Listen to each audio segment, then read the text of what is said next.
803 Morris, man. We down here in the projects. In the projects where he growed up at, him and his young bro, big bro, my bad. This is my mama right here, man, by the way. My mama good with a deal, you know what I'm saying? We had a rough coming up. My I'm making way for a change everything. Get it. When I was young, I had a rough coming up. Mama house had holes in the door. Feel the wind sipping in when the nights I remember. It was cold on the floor. 3 families in the household broke, so I stole me a motherfucking coat. It's survival of the fittest, I was born in this shit. The jungle is just how I go. So, I had a rough coming up. Mama house had holes in the door. Feel the wind sipping in when the nights I remember. It was cold on the floor. 3 families in the household broke, so I stole me a motherfucking coat. Everybody, 3's Up family. It's 3's Up TV. It's the interview time. We got Roe from Mount Pleasant. What the fuck is going on, brother? How you doing? I'm doing good. How about yourself, my brother? I'm blessed by the best. You in 3's Up Studios, the best place to be if you're an East Texas rapper. So I know you feeling good, right? Man, I'm feeling good, man. How you feeling, man? I'm feeling great, man. I'm feeling great, bro. So we usually always go straight into interviews and get the, just the highs and the lows. But I kind of want to start like at the beginning part aspect for you, just for the people that don't know you, don't know where you're coming from, and how you got into this rap game. Tell me a little bit about just like your story as an artist and where you at right now. Well, man, I've been doing this a long time, man. I've been doing this for about 5 years. A little bit over 5 years, grinding strong on my own and just moving. I've been through the situation, had the group Quartergang.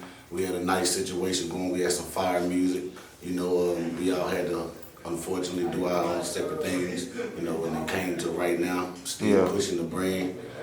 East Texas Unity Movement, we started that. So I'm still rocking with that. Got the new single lit out. So, that's just came a long way, man. It's a grind. Yeah.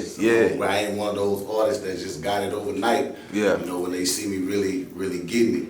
Been working. It's a lot of artists that's been working and been getting undiscovered. So I want to give a big shout out to all those artists that's working and ain't been discovered yet. Real talk. Keep pushing. Real talk. So I seen a snippet. I was talking to the OG Pops.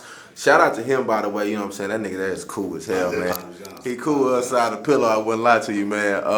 He sent me a snippet, and it was like pretty much you in the projects. You had your people with you, and you was giving like this backstrap, and it kind of pissed me off because it was only like that long, and it was over. But I'm hearing the backstory about you being from the projects and really how that influenced your game in hip hop, man. Tell the 3's Up family a little bit about the upcoming on that and what that did for the music for you. Well, man, to be totally honest, that trained me and pushed me and made me into the man that I am today.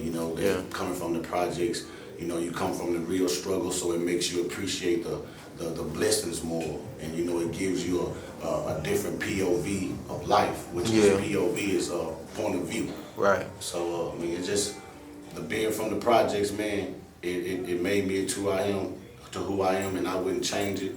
And it's just more of like, it's just about the experience, being able to experience perseverance, man. Yeah. Everybody don't go through these type of things and make it out. So I'm just happy I made it out. Right. So yeah, that's what it did. It trained me and made me and groomed me, And so it was like, were you starting like recording music or like even freestyling and stuff like that? Was that starting the projects, or was that like in the school thing, or was that like when you got a little bit older and was like, fuck it, let me just try something different? How did that come about? Well, I did the freestyle thing, of course, like everybody else. Everybody done the freestyle thing. But my pops put me on stage when I was like 12, man. So I've been musically inclined and musically gifted throughout my family, man. My granddaddy headquarter, he was a booking agent. What I'm saying? So music just lies in the family. But I was recording. Once I got real serious about, 17 to 18 and started putting in work, and I just was the type of artist I didn't know anything about the business side, to keep it a buck. I just started recording, and that's why I never put out a bunch of videos or anything, a bunch of music. So now you see me here now, starting to take the business more serious and line up with people like you. So this is what it is. Right, and one thing I heard you say earlier when we was talking, and I think you mentioned it while we was outside in the parking lot, was business, and I'm like, okay, what does this cat know about it? Because you said something about like artists spend a lot of time making songs and like they forget about the business part, where they forget about the money and copyright the name, stuff like that. When did that light bulb switch on for you to realize, okay, I'm just doing too much? You know what I'm saying? Like Too much music. yeah, like too much music. I need to focus on the that. Man, it switched on a little while ago, but I kind of was going through a little flaky situation with my old situation, like I told you with the group. Yeah. So I didn't kind of know, man. I was leaving it up to the people that was handling things. You know what I'm saying? But I wasn't trying to learn myself. Right, so right. I just started trying to learn myself about a year or so ago, probably about 2 years ago. And man, it's been a different ride. Right. It's been a different ride. And so I'm guessing you're starting to see the fruits of the labor over time, right? Yeah, I'm just starting to see how you get it. I'm starting to see how that's the most important part. You can't get it if you don't know how. Right. So I'm just starting to see how you get it. And that's the most important part right now. We're gonna get in some more deeper questions on you, but we're gonna jump out for a second and talk about the city of Mount Pleasant, and then we're gonna come back to you as an artist. I do this with every artist because I want the East Texas community, especially in the 3's Up world, to know exactly what's going on with hip hop in these smaller cities that brings together East Texas, the 3, as we call it, the 3. So give me some of your top 5 artists right now, not all time, but right now in Mount Pleasant, if you have 5. I'm not sure every city has 5 or 10, but I feel like you guys have a ton of talent out there. Man. Yeah, we do, man, and I don't want to single nobody out. And they don't have to be in order. They don't have to be in any order. I don't want to leave nobody out as well, but top 5 artists, I gotta go with my boy Tormain Zilla. He one of the top. He hot. He sing and he rap. And I gotta go with my kinfolk, which is my boy Donvo. He hot. You know what I'm saying? And man, top 5. Don't want to leave nobody out. My boy Huncho is super cold. You know what I'm saying, with the in and outs and the harmonies. Yeah. Oh man. Let me see. Can't leave out JV. JV's, another guy at the group. You know what I'm saying? That's why the group was actually thorough put together. You know what I'm saying? Yeah, it was so many good pieces. Yeah, so many good pieces. And then I gotta say that little essay guy Leon Garcia. He pretty solid. I think I heard about him. With real lyrics, you know what I'm saying? I'm a lyric guy. A lot of guys might see me dancing and, turn it up and think that's what it is, but nah, that's just entertainment. Right. You know what I'm saying? That is just entertainment, but I'm really into the lyrics and the actual hip hop of the music and the message. That's what real. it's about. And you thinking he got that right there? So that's your 5 right there. So out of Mount Pleasant, them the top 5 that I can say that I may miss somebody. I mean, I got one more. Okay, That's 6. Give me Let me get it. My boy Bam J. Okay. Bam J, the truth. He the truth. He been the truth a long time out here, man. And we've been grinding together. I'm not sure if you heard him. No, I haven't heard. Song, I had to drop the top and let the sun hit in the face. Yeah. Turn up the bang. Yeah, it was dope. Way back. He had to way back. In the school, when we was in school. So, yeah, so he been on it. Yeah. He been on it. We been on it together. Yeah. These people that I grew with, you know what I'm saying? Yeah, that's hard, bro. That's hard. So like, I'm guessing the Mount Pleasant community is pretty, hip hop community is kind of like well put together and kind of like seamed up, or is it like beefing, or is it like unity? It's not beefing, but it's just not structured. Okay. Because we don't have no leaders yet. We don't have nobody that understand how to look up to nobody yet. So it's kind of like it's a work in progress, but it ain't no beef. It ain't no serious beef. It ain't no gangs or nothing like that in Mount Pleasant. Don't want nobody to get it twisted, like thinking that I came up in a gangster, gun-controlled environment. No, I came up in poverty. I came up in dysfunction. I came up with people that didn't know how to go get a bag. They didn't know how to work because they wasn't taught to work by their people.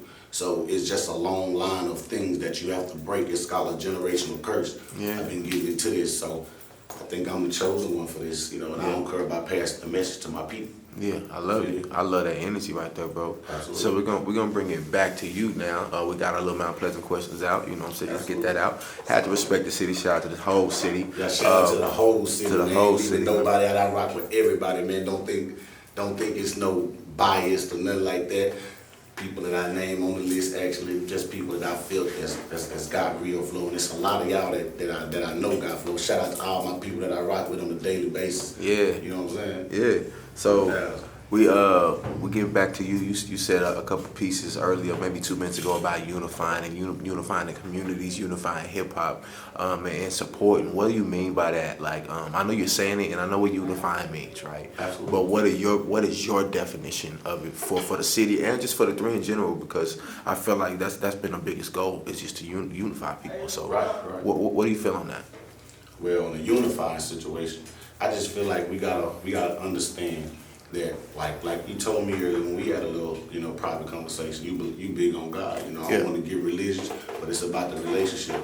I believe God put you in position to put other people in position. Absolutely. I feel like God bless you to bless other people. So it's not even about me, but it's how I can help the next person get in position. Because when people don't know how to get in position, that's worse than having money to get in position and blowing it. Right. You can go get that money again because you know how. Right. What if you don't know how to get the money? Right. Whose fault is it? You can't teach your son, you can't teach your cousins, everybody just like, there's nobody to look up to as a leader. Right. So again, what I look at when I say unifying is helping each other, helping one another, being able to give back to your communities once you are successful. You can't forget about where you came from. Right. I love it. And so, and then going into that, now we got to get into the music part, back to the music just to close it up, because we already getting close to the mark, but got to squeeze this in, man. We got the tape, we got Broke Pockets, Rich Dreams, that EP, and then the single off of it that's lit, which I'm really ready to, break into that right there, and put on the radio app that we're going to have coming out. Tell me about that EP. Tell me what's your influences on that. I was surprised on the number of tracks that was going to be on the whole piece. But I'm actually excited now that you kind of talked to me in private. So tell the 3's Up world what you feeling on that.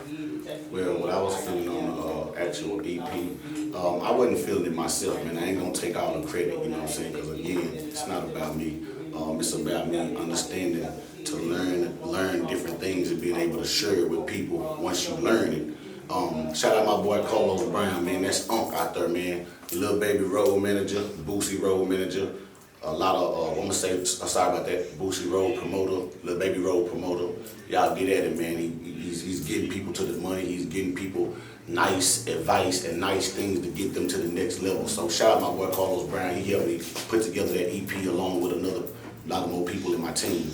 And at the end of the day, man, I was just going out the strategy, because now I'm into the business. Right. So it wasn't about me. We wanted to drop 18 on that bitch. It was actually 18. Shout out my boys, A Virtuoso too. You know what I'm saying? He really put together that. You see what I'm saying? So we was doing some more things, but I humbled myself down and was willing to take the advice of other people as I came into what God was shaping for me into this industry, and he boiled it down to 3 tracks, which also made it understandable, because you don't want to give people too much music coming to the game. Give people a small amount of music, let them know who you are, let them gravitate to you, and then you go from there. I love it, man. I love it, bro. I'm excited to see what you're going to do. Do you have a release date on that? Well, actually, it's already been released. Okay. And that's why we did the struggle song. We did the little song you can ride with your chick. Yeah. And then we did the club song. So we dropped it. So you got 3 vibes. Yeah, we got 3 different vibes for everything. We touched 3 demographics. We didn't just come out with all the struggles or all the streets or all the, all the clubs. We came out with with one of each, to give you a little vibe of each one. It's hard, bro. I love it. Give me some shout outs before we close it up, man. Anybody want to shout out? Anybody want to give some love and recognition? I just want to shout out to everybody that's been supporting me from the 903, and I want to shout out to you, my brother, for having me out here. It's love. I want to shout out to all my team members, man. Everybody in the team that's been holding it down from day one, putting it down, making sacrifices, understanding that it's not about what we're doing right now, but it's about the future. So I want to shout out to everybody. I want to shout out to my mama too, man, and my dad, bro. And my kids, man. Everything I do is for y'all, so just stay with me, stay prepared. God bless us. Already, it's 3's Up, it's Roe. We out.